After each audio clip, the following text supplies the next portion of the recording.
Allez, on est de retour pour la seconde partie de l'émission avec mes experts, toujours autour de la table, Nathalie Janson, César Armand et Jean-Marc Daniel. On va parler un peu de politique. On en a parlé toute la semaine, mais bon, ça va continuer. Je pense que c'est pas terminé pour les prochains jours encore. Mais François Bayrou était présent hier à la REF du MEDEF pour rassurer un peu les chefs d'entreprise qui, depuis le début de la semaine, entendent reparler de ce cadavre à la renverse qu'est l'ISF, mais qui bouge encore. Le Parti socialiste doit présenter son contre-budget dans les prochains jours, souhaite ressusciter la taxe Zuckman, une taxe de 2% sur les patrimoines de plus de 100 millions d'euros. Éric Lombard a été très clair hier à la REF, non, pas de retour de l'ISF. François Bayrou, lui, évoque plutôt une sorte de deal auquel serait prêt Patrick Martin. Je rogne un peu sur les aides aux entreprises, peut-être les allègements de charges, 80 milliards d'euros, contre de la simplification et des baisses d'impôts futures, présentes ou à venir, on ne sait pas. C'est pas très clair encore. On est un peu perdu. César Armand, est-ce que ce deal, il tient la route? Est-ce qu'on y voit clair? Ça fait 12 ans que je fais ce métier, 12 ans que je fais les politiques publiques françaises, européennes et locales, 12 ans que j'entends ce mot, on sait par tout le monde en rêve. Je me souviens encore de Macron candidat. Le big switch. Macron candidat en 2022 qui dit on va faire un gros choc de simplification, on va fusionner France Stratégie et le Haut Commissariat au Plan. Il l'a fait. Wow. Il l'a fait. Voilà, mais sinon, on a des secrétaires d'État à la simplification, à la réforme de l'État, Thierry Mandon, Jean-Vincent Placé, pour le plus connu d'entre eux. Et on attend encore ce choc de simplification. Oui. On l'a même confié à Guillaume Poitrinal en Ile-de-France. Elle a essayé de faire des choses. Simplifier, c'est compliqué, disait Guillaume Poitrinal à l'époque. Plus tu simplifies, plus tu complexifies en France. Voilà. Je vais vous donner un petit exemple de la loi de simplification de la vie économique qui est passée inaperçue. Il y a un amendement LFI qui est passé dans cette loi fourre-tout, qui oblige les entrepôts maintenant à demander une autorisation d'exploitation commerciale. Les entrepôts, c'est pas des commerces. Ouais. C'est absurde. Et il n'y a personne dans le Bloc central qui a réussi à bananer cet amendement en commission. Oui, le désordre politique n'aide pas beaucoup en même temps. Il y a des amendements complètement incohérents qui passent comme ça, en commission, et après qui se retrouvent votés en séance publique par un chaos politique.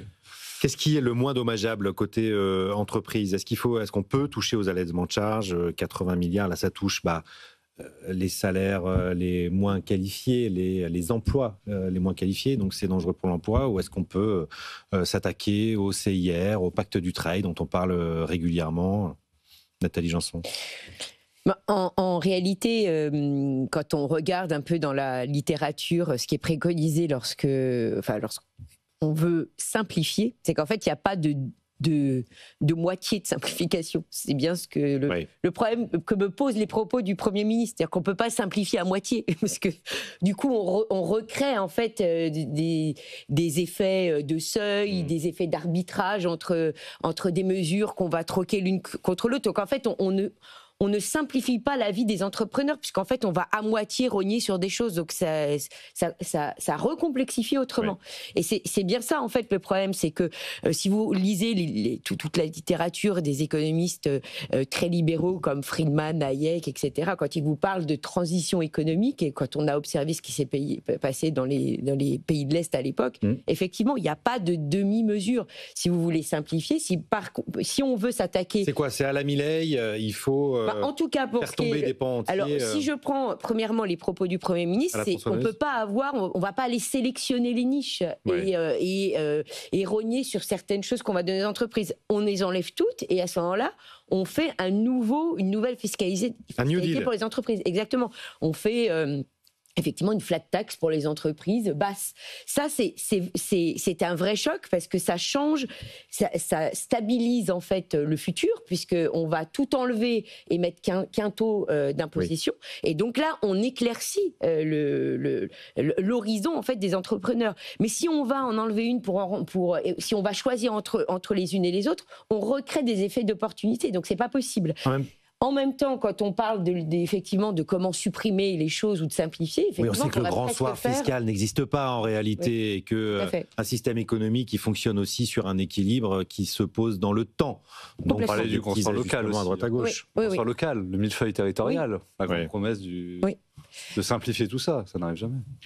Au printemps, il y a eu un rapport sénatorial sur les aides aux entreprises qui a recensé, Jean-Marc, 2200 aides aux entreprises. Le maquis, il est là quand même. Il y a certainement de la simplification à amener. Il y avait ce chiffre de 211 milliards d'ailleurs d'aides aux entreprises qui avait été évoqué, qui avait fait grand bruit à la sortie de ce rapport et de cette commission d'enquête tenue par le sénateur communiste Fabien Gay. Le haut-commissaire au plan avait sorti une autre étude à la rentrée en parlant de 112 milliards seulement. C'est des questions de périmètre, mais la question des allègements de charges, Jean-Marc, c'est ça qui faisait grosso modo la différence entre les deux chiffres. Est-ce qu'on peut toucher à ces 80 milliards d'euros, qui augmentent d'ailleurs d'année en année, d'allègements de charges? Est-ce que c'est ça ce qu'il y a de plus intelligent à faire, ou alors il faut aller faire un peu le ménage dans les 2200 Je crois qu'il y a 3 niveaux. Il y a un premier niveau qui est la simplification des exigences, non pas uniquement fiscales, mais de l'ensemble des exigences vis-à-vis des entreprises. Y compris normatives, vous voulez dire? Y compris normatives. Je rappelle quand même que quand il était ministre du Budget, Gérald Darmanin avait fait voter une loi sur l'information et l'intelligence économique où il était dit qu'on avait le droit à l'erreur. Oui. Donc, au moment du débat, ce qui avait été frappant... Sauf en matière de fiscalité. Ce qui avait été frappant, c'est qu'à l'époque, il avait dit les gens, dont nul n'est censé ignorer la loi, mais elle est tellement compliquée qu'il y a des gens qui n'arrivent pas à la comprendre. Et il avait eu ce mot, il avait dit, y compris dans les gens qui sont supposés l'appliquer.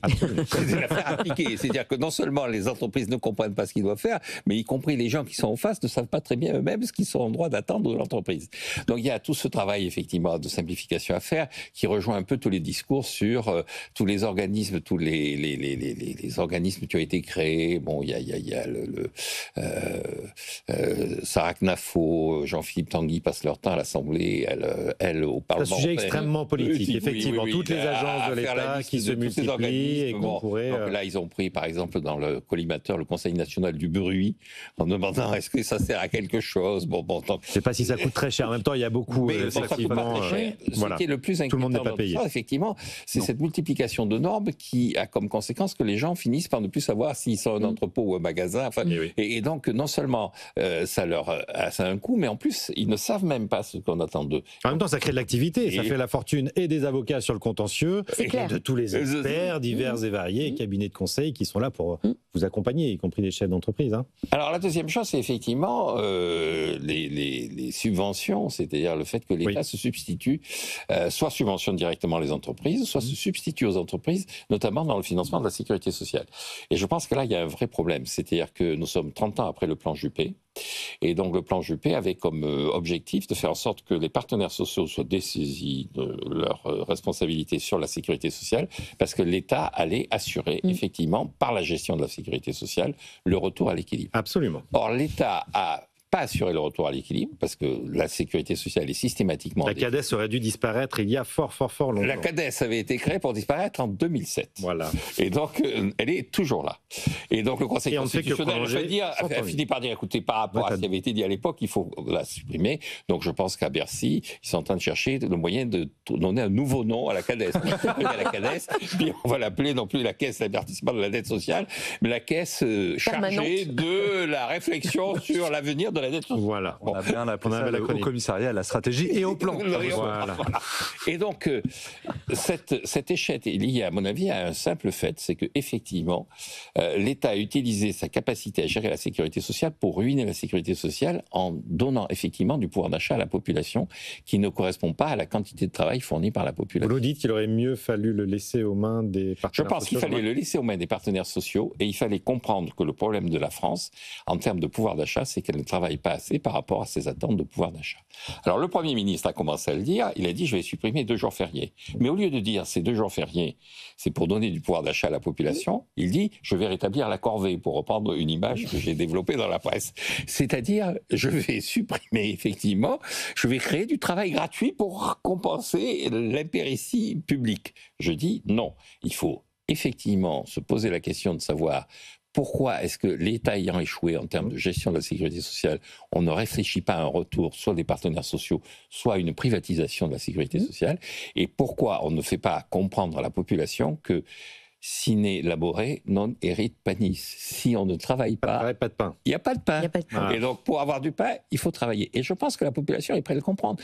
L'obstinité de la population à la mesure des 2 jours fériés, c'est qu'on leur dit, vous allez travailler gratuitement oui. pour permettre à l'État de payer le Conseil national du bruit. C'est vrai que elle a été très mal compris, César Armand, cette mesure. Et finalement, travailler plus en France, oui. Parce qu'il ne faut pas faire travailler ceux qui ne travaillent pas actuellement, plutôt que dire à ceux qui travaillent déjà et payent des impôts et des cotisations, vous allez travailler davantage. Je ne vais pas vous parler de ce que j'entends au comptoir quand je prends mon café et faire de la brève de comptoir. Mais oui, les gens qui bossent, qui se lèvent le matin et qui disent on me sucre 2 jours fériés, je préfère les mettre dans mon café, le sucre.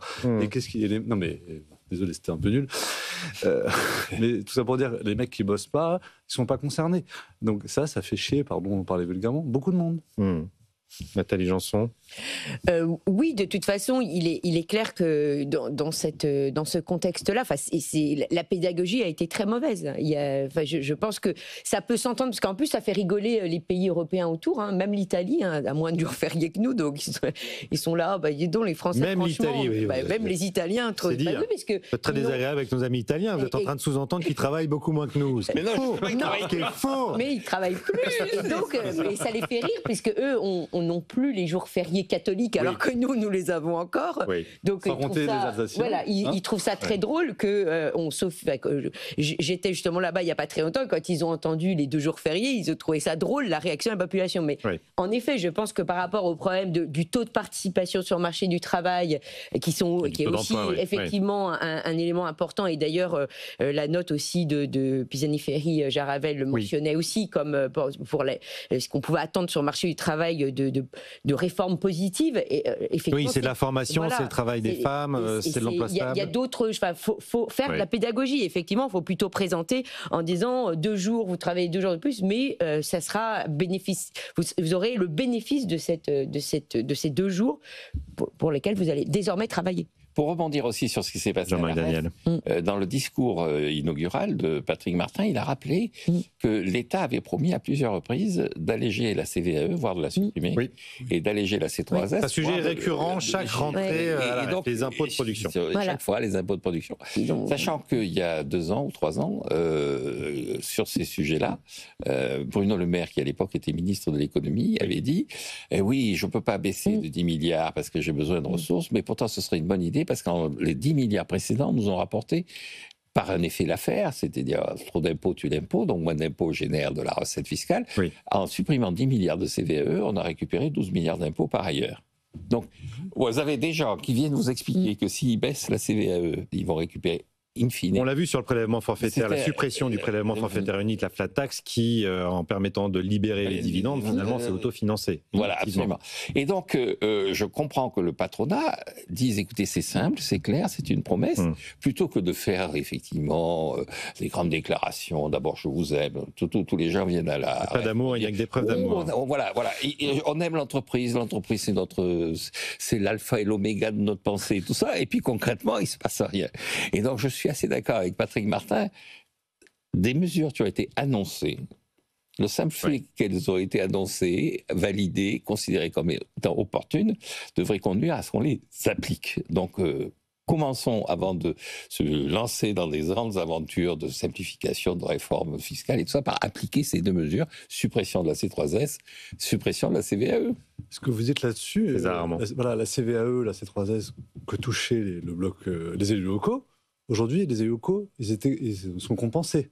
Il y a eu un rapport de la Cour des comptes il y a quelques mois qui dit rien qu'en 2023, c'est 40 milliards qui sont redonnés à l'État, aux collectivités. Vous mettez ça à côté des 44 milliards qu'on cherche. Oui. Voilà. Et ils ont besoin de ressources en même temps, nos élus locaux. C'est les élections bientôt. Je vous dis pas le contraire, ça fait 12 ans que j'écris sur les élus locaux.